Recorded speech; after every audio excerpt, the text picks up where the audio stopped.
ఏమాత్రం లేదు అని అటల్ బిహారీ వాజ్పేయి గారిని మనం ఏ విధంగా అయితే అనుకుంటామో అదే విధమైన పోలిక పెద్దలు బండారు దత్తాత్రేయ గారికి ఉన్నది.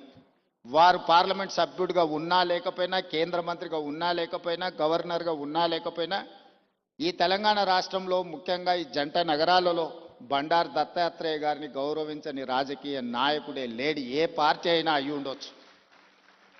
అదేవిధంగా అలాయ్ బలాయ్ కార్యక్రమం తెలంగాణ రాష్ట్ర సాధనలో కీలక పాత్ర పోషించింది. నాకు తెలిసి 19 సంవత్సరాల నుంచి బండారు దత్తాత్రేయ గారు నిర్వహించే అలాయ్ బలాయ్ కార్యక్రమం తెలంగాణ ఉద్యమానికి ఒక స్ఫూర్తిగా పనిచేసింది. రాజకీయాలలో ఇతర అంశాలలో భిన్నాభిప్రాయాలు ఉండేవాళ్ళు ఒక వేదిక మీదకి ఎప్పుడైనా అరుదుగా కనిపిస్తారంటే అది దత్తాత్రేయ గారు నిర్వహించే అలాయ్ బలాయ్ కార్యక్రమంలో కనిపించేది. ఈరోజు వారి పుస్తకావిష్కరణలో ఈరోజు ఇంతమంది గవర్నర్లను ఒక వేదిక మీద నేను ఎప్పుడు చూడలే. ఈరోజు గవర్నర్స్ పరేడ్ లాగా ఉన్నది ఈ వేదిక. అంటే వ్యక్తిగతంగా వారితోనున్న అనుబంధంతోనే వీళ్ళందరూ ఇక్కడికి రావడం జరిగింది.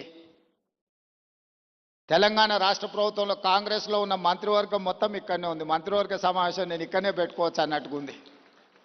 ఎందుకంటే ఎవరు కూడా దత్తాత్రేయ గారిని భారతీయ జనతా పార్టీ నాయకుడనో లేకపోతే భారతీయ జనతా పార్టీ కార్యక్రమానికి పోతున్న భావన లేదు.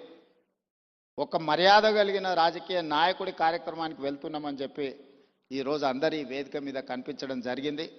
ఏది ఏమైనా వారి ఆత్మకథను, వారి జీవన శైలిని, విధానాన్ని నూతనంగా రాజకీయాలలోకి రావాలనుకున్న వాళ్ళు పరిశీలించవలసిన అవసరం ఉన్నది. నేర్చుకోవాల్సింది చాలా ఉన్నది.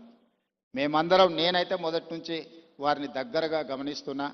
హైదరాబాదులో పి జనార్దన్ రెడ్డి గారు, బండారు దత్తాత్రేయ గారు పేదల గుండెల్లో చిరస్థాయిగా ఉంటారు. ఎవరికి ఏ కష్టం వచ్చినా, ఎవరికి ఏ బాధ ఉన్నా అది తీరుతుందో తీరదో తెలియదు, కానీ కష్టం వచ్చినప్పుడు వాళ్ళకు గుర్తొచ్చే నాయకులు ఇద్దరి జంట నగరాలలో, ఒకరి పి జనార్దన్ రెడ్డి అయితే, రెండు బండారు దత్తాత్రేయ గారు.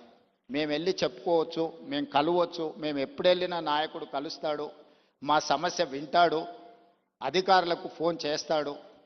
ఇంకొక విషయం కూడా తెలియాలి, ఈ కాలంలో ఒక్క లెటర్ మీద సంతకం పెట్టి ఇవ్వాలి అంటే నాయకులు భయపడే పరిస్థితులు. కానీ ఆనాడు దత్తాత్రేయ గారు వందలాది లెటర్లు తిరుపతి దర్శనానికి సంతకాలు పెట్టి మా అందరికి ఇచ్చేటోడు. ఎప్పుడు మా దగ్గర పుస్తకాలు ఎలాగూ ఉండేటి. దత్తాత్రేయ గారు ఎంపీగా సంతకం పెట్టి రైల్వే రిజర్వేషన్ కూడా, ఇప్పుడంటే విమానాలు వచ్చినాయి, కార్లు వచ్చినాయి, ఒకప్పుడు రైల్వే రిజర్వేషన్ అనేది కూడా చాలా ముఖ్యం. దత్తాత్రేయ గారు పుస్తకాల కొద్దీ ఆయన లెటరేట్స్ మీద సంతకాలు పెట్టి రైల్వే కూపన్లకు కూడా వారు సంతకాలు పెట్టించేటోళ్ళు. అదేవిధంగా ఒకప్పుడు టెలిఫోన్ కనెక్షన్కి కూడా చాలా విలువ ఉండేది. గ్యాస్ సిలిండర్కి చాలా ప్రాధాన్యత ఉండేది. ఇవన్నీ కూడా వచ్చినెంబడే కార్యకర్తలకు రాసి ఇచ్చేసి అన్నీ పంచిపెట్టేసి బాధ్యత తీరినట్టుగా వ్యవహరించేవాడు బండారు దత్తాత్రేయ గారు. ఇప్పుడు వాటికి ప్రాధాన్యత లేకపోయి ఉండొచ్చు, కానీ ఆ రోజుల్లో వాటికి చాలా ప్రాధాన్యత ఉండేది. కానీ వారు ఏ రోజు కూడా కార్పొరేట్ బిజినెస్ వాళ్ళకి ఇవ్వలే, సామాన్యమైన కార్యకర్తలకు ఇచ్చేటోడు బండారు దత్తాత్రేయ గారు. లిస్టు రాసుకొని మొదటి నుంచే పార్టీలు ఎవరున్నారు, లేకపోతే ఆర్గనైజేషన్లో సంఘంలో కానీ స్వయం సేవక సంఘ కార్యకర్తలు ఎవరైనా మొదటి నుంచే సంఘాన్ని నమ్ముకొని ఉన్నవాళ్ళు ఎవరున్నారు, ఇట్లా ఒక్కరొక్కరిని వారు గుర్తుపెట్టుకొని రాసుకొని వచ్చిన కూపన్లను వాళ్లకు ఇచ్చి పిలిచి ఇచ్చేవాడు. సో ఇది ఈనాటి నాయకులు చాలామంది కొత్త తరం రాజకీయాలకు రావాలనుకున్న వాళ్ళు గుర్తుపెట్టుకొని నేర్చుకోవాల్సిన అంశము. దత్తాత్రేయ గారు ఆదర్శనీయులు. ఇది ముఖస్థుతి కోసమో వేదిక మీద పిలిచిండ్రు కాబట్టి వారిని అభినందించడానికో మాట్లాడుతున్న విషయం కాదు, వారు నికార్సుగా పాటిస్తున్న విషయము. అలాంటిది కొత్త తరం రాజకీయ నాయకులు నేర్చుకోవాలి. మేమందరం తీసుకునే నిర్ణయాలలో, మేము ప్రజలను కలిసే విధానంలో తప్పకుండా దత్తాత్రేయ గారు, పి జనార్దన్ రెడ్డి గారి స్ఫూర్తి మా నిర్ణయాలలో ఉంటుంది. ముఖ్యంగా జంట నగరాలలో ఈరోజు ఆ స్థాయికి ఎదగాల్సిన అవసరం ఉన్నది నాయకుడు. ఈరోజు ఆ లోపం కొట్టొచ్చినట్టుగా జంట నగరాలలో కనిపిస్తుంది. ఈరోజు ఎవరికైనా సమస్య వస్తే జంట నగరాలలో ఆ స్థాయిలో పీజేఆర్ లేకపోతే దత్తాత్రేయ గారి స్థాయిలో ప్రజలకు అందుబాటులో ఉండే నాయకత్వం తగ్గుతూ వస్తున్నది. ఈ జంట నగరాలలో ఉండే నాయకులు ఇంకా కష్టపడాలి. వాళ్ళందరూ కష్టపడతారని, ఏదైనా మా దృష్టికి వచ్చిన అంశాలను తప్పకుండా పరిష్కరించే వాటిని పరిష్కరిస్తాం, సహకరిస్తాం. అదేవిధంగా పెద్దలు కిషన్ రెడ్డి గారితో నాకున్న ప్రత్యేకమైన అనుబంధం, ఈ వేదిక మీద నేను ఎక్కువ చెప్పాల్సిన అవసరం లేదు. వేదిక మీద ఉన్న వాళ్ళకి, ఇక్కడ ఉన్న వాళ్ళందరికీ తెలుసు. వారు నేను కలిస్తే తెలంగాణ రాష్ట్రం అభివృద్ధి పదం వైపు వేగంగా దూసుకెళ్తుంది.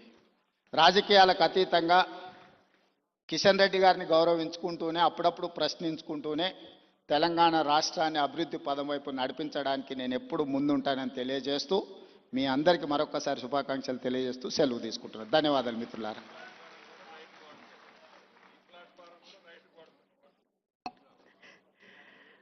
ధన్యవాదాలు ముఖ్యమంత్రి రేవంత్ రెడ్డి గారికి. అలాగే వారిచ్చినటువంటి సందేశం పార్టీలకు అతీతంగా రాష్ట్రాన్ని అభివృద్ధి పదంలో ముందుకు తీసుకెళ్లడానికి అందరికీ అందుబాటులో ఉంటానని, అందరి రిక్వెస్ట్లను కూడా పరిగణనలోకి తీసుకుంటామని వారు చెప్పడం అనేటువంటిది నిజంగా కూడా ప్రజాస్వామ్య స్ఫూర్తికి నిదర్శనం.